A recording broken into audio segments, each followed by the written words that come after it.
The Trump administration unveiled what it called the biggest tax cuts in history on Wednesday in a move. Will simplify the US tax system, slash taxes for businesses large and small, including his own, eliminate inheritance taxes, and set the president on a collision course with Congress over the likely tuned plus cost of the proposal. Critics immediately called it basically a huge tax cut for the rich. The plan would cut the US's individual income tax brackets from 7 to 3, 10%, 25% and 35%, and slash US corporate tax rates from percent to 15%. We have a once-in-a-generation opportunity to do something really big, said Gary Cohn, chief economic advisor to Donald Trump. This is about growing the economy, creating jobs. Cohn and Steven Mnuchin, the Treasury Secretary, were short on details of the plan that, if passed, would be the largest overhaul of the US tax system since the Reagan era. We are moving as quickly as we can, said Mnuchin.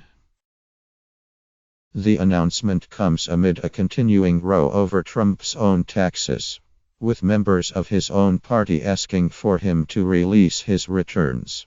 Pressing ahead with tax reforms, Mnuchin said on Wednesday that Trump has no intention of releasing his tax returns to the public, as well as slashing costs for his own businesses. The new proposals will also cut the alternative minimum tax, AMT, a tax designed to stop the super wealthy from taking so many tax deductions they avoid paying anything. Leaked documents have shown that in 2005 Trump paid $3.1 in tax thanks to the AMT. Mnuchin and Cohn were pressed on how Trump would benefit from the proposals but avoided the questions. What this is about is creating job and economic growth, Mnuchin said. Mnuchin described the proposals as the biggest tax cut and the largest tax reform in the history of our country. The president will not be the only Trump administration official to benefit from the tax cuts. His cabinet is the richest in history and includes several billionaires. Trump has long heralded tax cuts, particularly on corporations, as a major component of his economic plan. In his joint address to Congress in February, the US president previewed his proposals, saying, "My economic team is developing historic tax reform. We'll reduce the tax rate on our companies so they can compete and thrive anywhere and with anyone," he added. "It will be a big cut."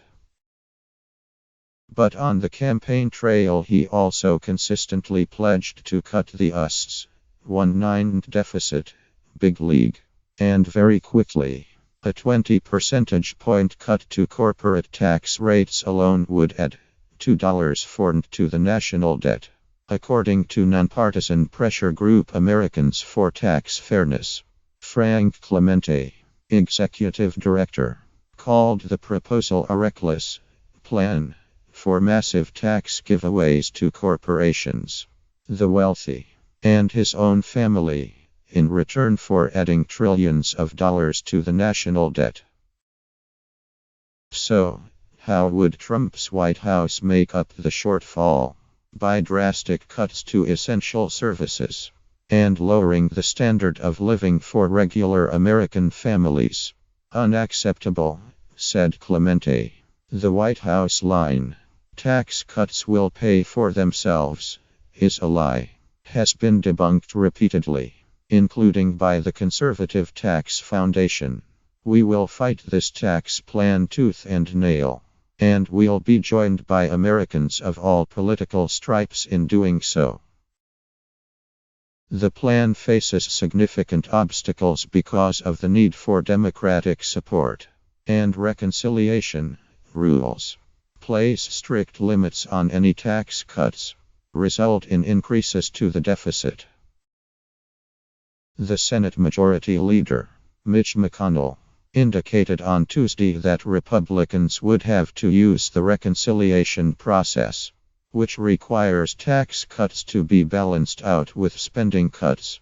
I think it's pretty clear we're going to have to use a reconciliation vehicle. Today's Democratic Party is very different from the Democratic Party in the 80s, McConnell said.